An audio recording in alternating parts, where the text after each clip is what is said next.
But in that moment, I had two choices: either to chase after someone who clearly didn't choose me, or stand in the pain and begin again. Because I'm here, alive and well and smiling, guess what? I chose the second option. I decided to feel the pain and begin again. I didn't know how I'm going to do it, but I knew that I am going to start over again. I don't know what the future holds. I don't know tomorrow, but I'm just going to pick up my pieces, my broken pieces, and move. Hey, friend. Welcome to the Rise and Rebuild podcast. This is your space to breathe again. A space for women of color, single women, and single mothers to finally feel seen, deeply supported, and reminded that you don't have to do this journey alone.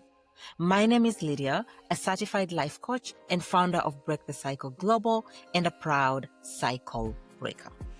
Around here, we don't just talk about life. We get real about it.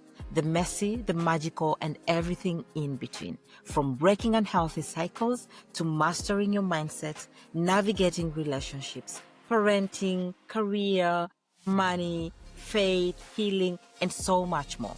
This is where we rebuild when life doesn't go as planned. I know what it's like to feel stuck because I've been there. And now my heart beats for women like you, ready to rise up and embrace love, abundance, and confidence. So whether you're carrying painful wounds, facing another hard season, or simply ready for a fresh start, you are in the right place, my friend. Grab your coffee, warm your tea, and welcome home. Because this is where we break, heal, and rebuild together. Welcome back to the Rise and Rebuild podcast. In this episode, I am sharing my story. I'm going to talk about the cycles that kept me stuck and how, by God's grace and power, I was able to rebuild my life, to rise and step into who God called me to be. There's a verse in scripture that says, "They overcame by the blood of the Lamb and the word of their testimonies." So this is my testimony. This is my story, and this is my song. I do not for a second think that I was able to break these cycles on my own. I did not even have the power, the grit, or the strength to do that, but it is through the power of God, that same power that raised Christ from the dead, that lives in me, that lives in all of us. And one of my favorite quotes by Maya Angelou reminds me, when we let our own light shine, we unconsciously give other people permission to do the same. So this podcast and this episode is all about me shining a light on my journey so you, my friend, can see what's possible for yours. Because when we share our stories, we don't just pick words. We open the door for healing, for hope, and transformation to flow for ourselves and for other people. And so as I share my story, I hope you see yourself or bits of your story or your journey in mine and find the hope and courage to rise and rebuild. All right, let's get into that story of mine. So 8 years ago, my life took a heartbreaking turn. The relationship I believed and thought would last a lifetime suddenly ended, and it was a painful end. Well, no one enters a long-term relationship thinking it will fall apart. At least that's what I think. When we commit, when we all get into a marriage, a relationship that is long-term, and especially if you have children, you hope, you try, you dream that this relationship is going to last and last forever. But sometimes, honestly, no matter what we do, it ends and we have no control over it. We have zero control over it. And so for me, the next thing I knew, I was standing alone, left to figure out life with 2 small children at that point and a heart shattered in pieces. I cannot tell you how heartbroken I was. But in that moment, I had 2 choices: either to chase after someone who clearly didn't choose me, or stand in the pain and begin again. Because I'm here, alive and well and smiling, guess what? I chose the second option. I decided to feel the pain and begin again. I didn't know how I'm going to do it, but I knew that I am going to start over again. I don't know what the future holds. I don't know tomorrow, but I'm just going to pick up my pieces, my broken pieces, and move. But my friends, what followed wasn't the calm after the storm. You know, the way they say the storm has passed, now the calm is here. That was not the case. It was quite the opposite for me. I stepped into one of the most darkest, most difficult seasons of my life.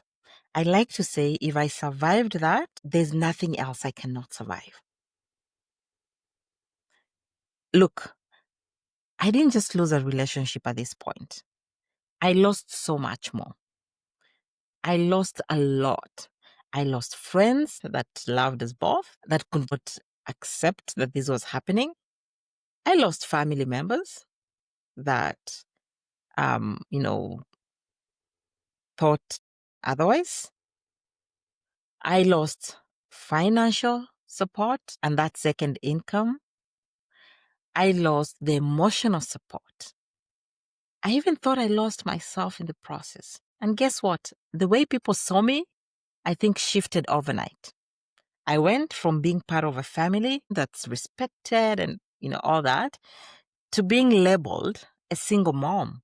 Not that single moms are not respected, but there's just some judgment in society. There is some labeling that comes when you say you're a single mom, or when people see that you suddenly became single, not knowing the reason behind it. And that is why I'm here to debunk some of those myths, to heal single moms deeply and to make them feel seen, because the society out here is very harsh on single moms. And so I went from being this woman in a home or a setup that had a mom, dad, and children to now being labeled as just a mom with her two kids, a single mother, right? And with that, there was a lot of whispers, a lot of assumptions, the assumption part, and quiet judgment really cut deep because no one really knows exactly what happened and why you suddenly became a single mother. But everyone else and their mother and their father and their brother is judging you at this point. But more than anything, I think the deepest pain for me is that I lost the stability that a family provides. I never had a stable family growing up. And so for me, this family that I was making was the lifeline, was a way of me providing stability for myself and my children. So that sense of safety, that sense of belonging, and that sense of wholeness I had dreamed of for my children and me was lost. And I think that is the part that I grieved the most. I did not want to repeat the story of my childhood. I didn't grow up in a stable home. I didn't grow up seeing a healthy father. And so having my children have a present dad and mom and a functional family was something I really, really, really wanted. But at this point, my dreams, my hope for all that was shattered. And that is the thing that hurt me the most. So it wasn't just that the relationship had ended, but also that stability for my children. That grief was just too much for me to bear. It's like the very foundation of my life and our lives had been shaken because it had, leaving me to navigate a future I never saw coming. I didn't even know how to move on, how to navigate and, where to go to, who to run back to. It was chaotic for me. To be honest, it was chaotic. But it's at this lowest point I discovered something I will never forget. When you hit rock bottom, there's no other bottom you can go because that's the deepest there is. If you've ever reached the end of the rope, this is it. You cannot take it anymore. There's no other bottom you can go. And somehow, in that place of complete brokenness, where you feel like you've reached the end of the rope, God meets you there. Since there's no other bottom you can go, It's actually a good thing. I kind of think like rock bottom is really good because that is the deepest there is. So it gives me hope that I cannot go deeper than this. I have come to the end of the rope. From here, it's going back up, right? And so God meets you there. And it's in that space you have a choice to either stay buried under the rubble, under the sand, or under whatever it is that you're going through, or to rise from it. It's in this place of deep pain that God's grace is sufficient and His power is made perfect in our weakness.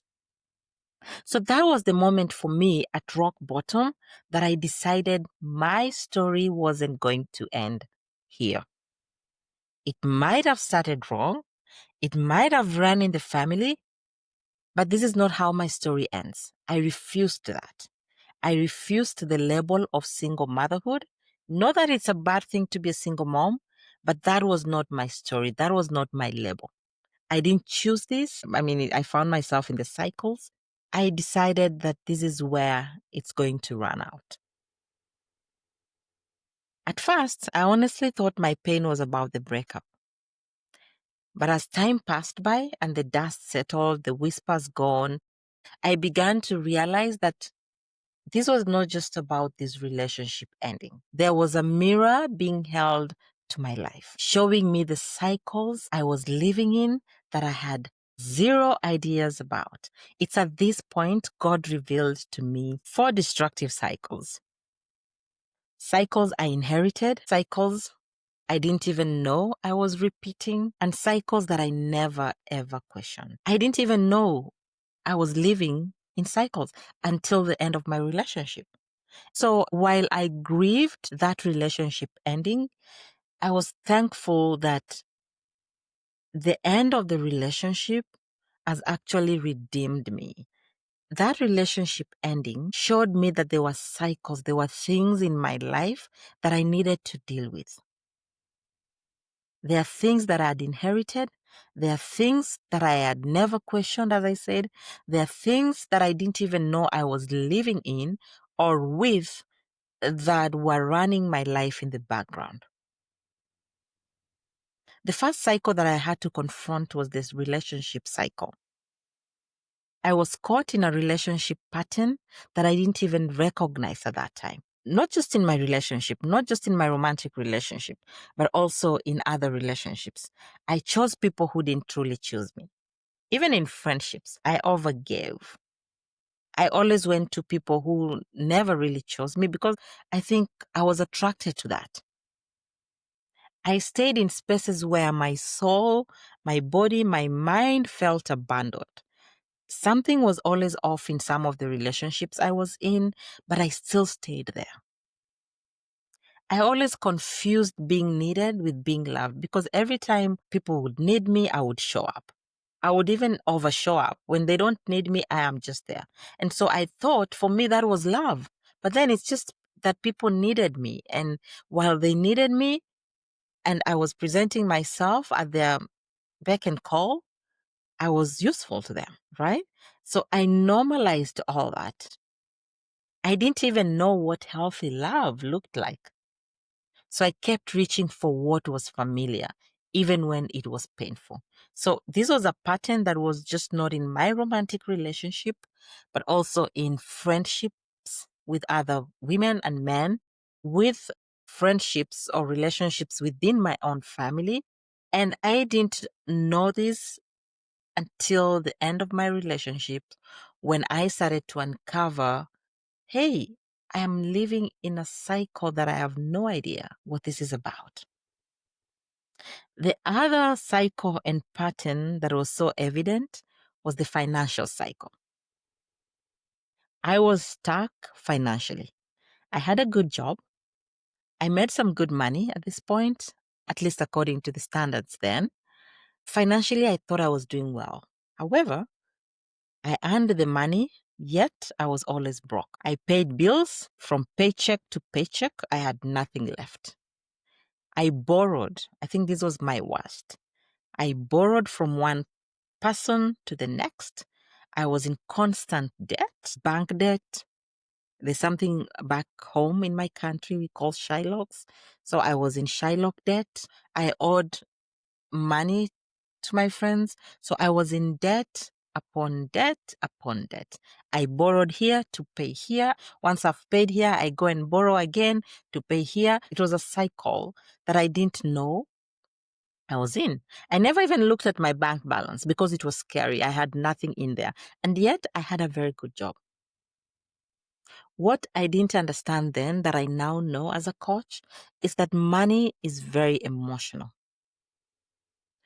What was going on in other parts of my life was ultimately impacting my money, because this is not just about numbers.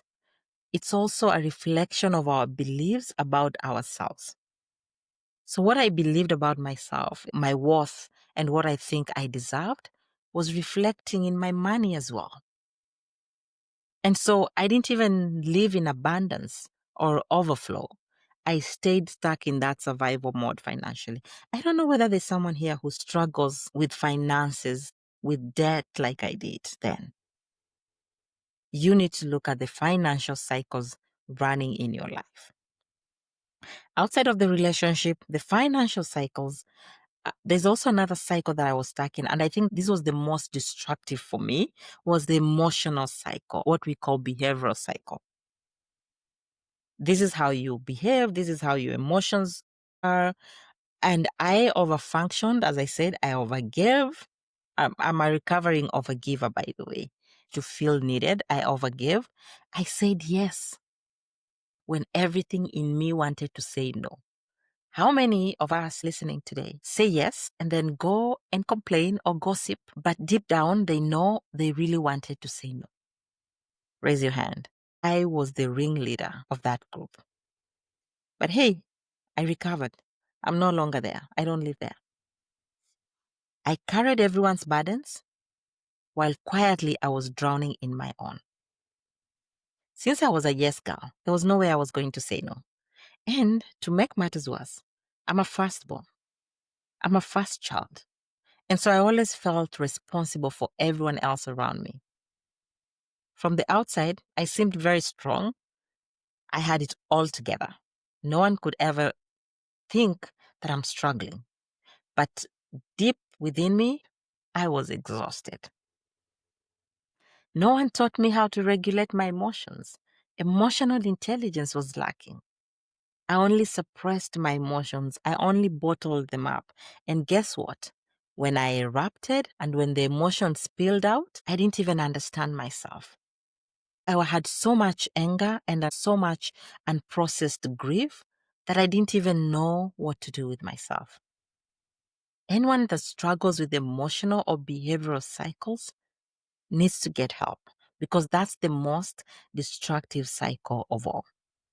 Then finally, generational cycles.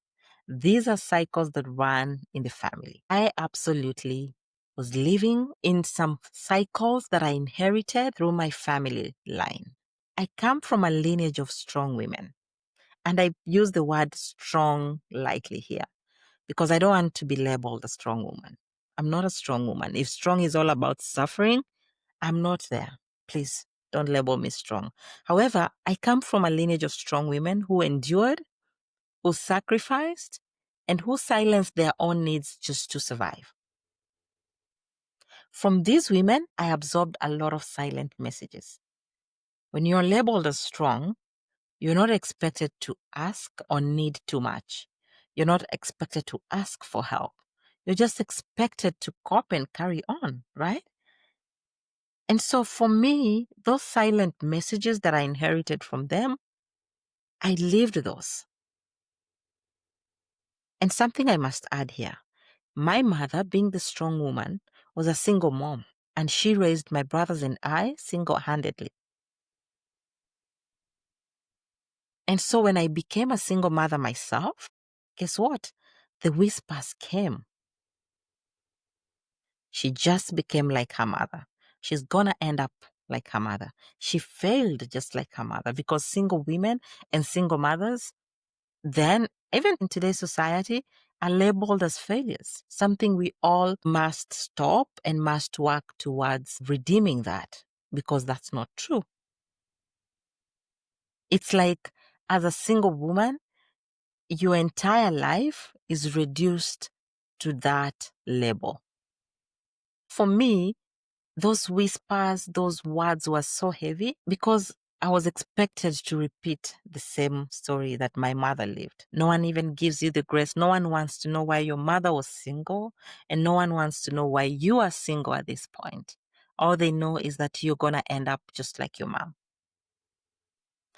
Anyway, fast forward a few years later, after the end of my relationship, life brings me to a completely new season.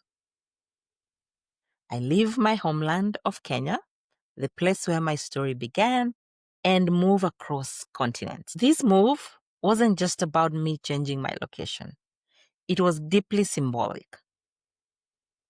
I chose to leave because I wanted it to be a symbol of me leaving my old self, my old cycles behind, and embracing a new chapter. I wanted to rebuild my life. I wanted to heal myself. And so when this opportunity came for me to move across continents, I took it up because I wanted to create a different story, a different legacy for my children that looked nothing like the pain of my past. And so I leave Kenya, move across continents. But let me tell you, starting over in a new country is far from easy. And that is a story for another day. If I talk about moving and adjusting and acclimatizing, we'll take another hour here. But moving to another country that is not your home country and adjusting with children, young children, oh boy. But what I can say is this. That journey, that relocation taught me resilience, faith, and what it truly means to rebuild from the ground up, to start from zero, to start with nothing but your children and a few belongings that you have in a new location, new people, new country, new culture, new food, new everything. So we start life. But at this point, even though my surroundings had completely changed, I was still entangled in the same cycles I thought I'd left behind in Kenya. That realization was hard. That was hard. When you move and you're like, I've left my past, it no longer runs my life, I'm in a new location. And then you realize, no, you just changed your location physically, but you've moved with everything. The emotional cycles, the relationship cycles, the financial cycles, if you're not careful, and the generational cycles, they all move with you. But this time, instead of me trying to fight through it on my own, I reached out for help. I knew I could no longer do this on my own. I decided to hire a coach. Actually, I ended up hiring 3 different coaches. Each of these coaches had their own specific purpose, but these women became my lifeline. I like to think God used these women to guide me, to challenge me, and help me rebuild. They poured into me in ways I didn't know I needed. And that is why I pour into the women that come to my programs, that come to my coaching sessions, because I am standing on shoulders of women who poured everything they had into me. Now, let me be clear. That decision to hire a coach or coaches didn't magically fix my life overnight. But what it did, it woke me. It's like I was asleep. It's like all my life I've been sleeping and I didn't know what I needed until I hired a coach. I woke up from the slumber that I was in. I found a vision for who I could become and who my children needed me to be. I stopped waiting to be rescued and began rescuing myself. I stopped numbing and pretending that I'm healing while I was not. I stopped performing for love and began rooting myself in worthiness of who God says I am. And slowly by slowly, one step at a time, one cycle at a time, things began to shift. I started breaking free from debt and learned how to be a good steward to my finances. I built boundaries and found my voice. I created a peaceful home filled with love and safety. Remember, at this point, my children were still experiencing a mother who had so much wounds, who had cycles still running her life. But at the point where I hired a coach and started working with them, I started to learn how to create a peaceful home within myself and in turn created that peaceful home for my children. And something exciting is that I met and married a man who truly sees me and chooses me daily. And I turned my pain into purpose, helping other women break their own cycles, heal what still hurts, and rebuild with confidence. And today, I stand in awe of what God has done with the broken pieces of my story. For the women who've been in my community, I like to say broken pieces make beautiful mosaics. So you may think you're broken, but wait until the master puts you back together. I am no longer that woman living in survival mode. I am now walking in my purpose as a wife, as a mother, as a life transformation coach, as a career woman, as an IT person, and the founder of Break the Cycle Global. My home now is filled with so much peace, love. There are no more chaos or fear of losing. My marriage is built on safety and mutual respect, and my children are growing up with a model of healthy love and strength that I never had growing up. So why am I sharing all of this? I share all of this not to say, hey, look at me. I made it. I'm here. I'm successful. I'm happy. No, that's not the reason why I'm sharing. I am sharing this to let you in, to say that if I can rise and rebuild, so can you. So can you, my friend. You can come back from anything. The Word of God says, Behold is making all things new. All things, not some things, all things.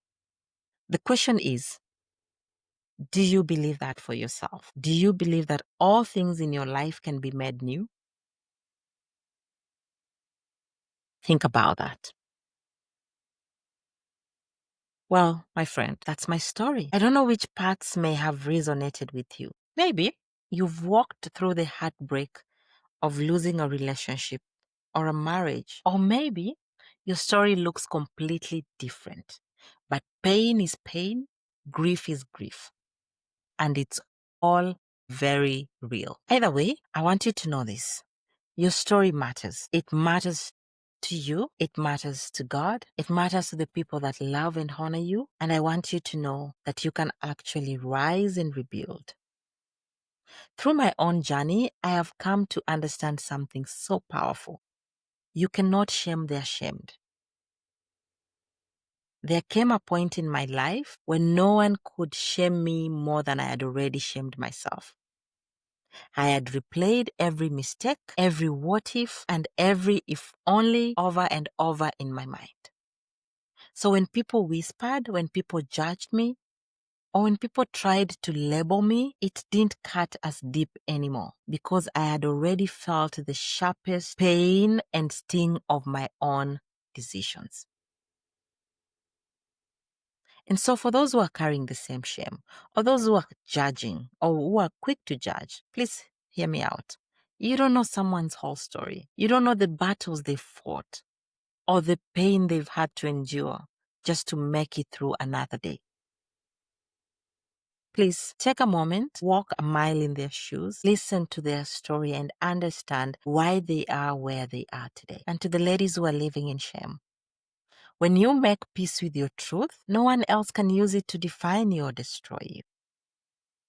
And so I'm asking you to please take your power back. Do not allow other people to shame you or embarrass you for your own journey. Own your story, own your mistakes, and walk with your head high because guess what? You're not the mistake. You just made a mistake. You made a wrong choice.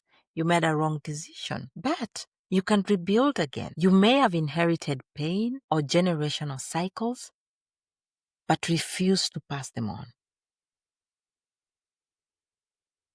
Well, my friend, that's a wrap for today. Thank you for letting me share my journey with you. My hope is that you listened, and as you listened, you had pieces of your own story and that you feel a little less alone. This is your space to be seen. I hope that my story has reminded you that there's no cycle too strong to break and no life is too broken to rebuild. I am a living testimony of God's faithfulness, but most importantly, I'm a living testimony that when you decide to break the cycles in your own life, there is nothing that can stop you. Nothing, absolutely nothing. I would love to hear from you. Please leave me a comment and let me in on your own journey. And if you're not quite ready to share publicly, that's okay. Just slide into my DM on Instagram or Facebook, send me an email, or reach out through my website. You'll find all the details in the show notes. And while you're there, please don't forget to follow and subscribe to this podcast. Like it, give us some 5 stars. And if you're watching on YouTube, please hit that like and subscribe button.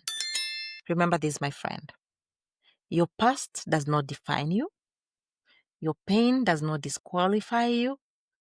And your story is still being written. So stay grounded, stay faithful, stay grateful. Bye.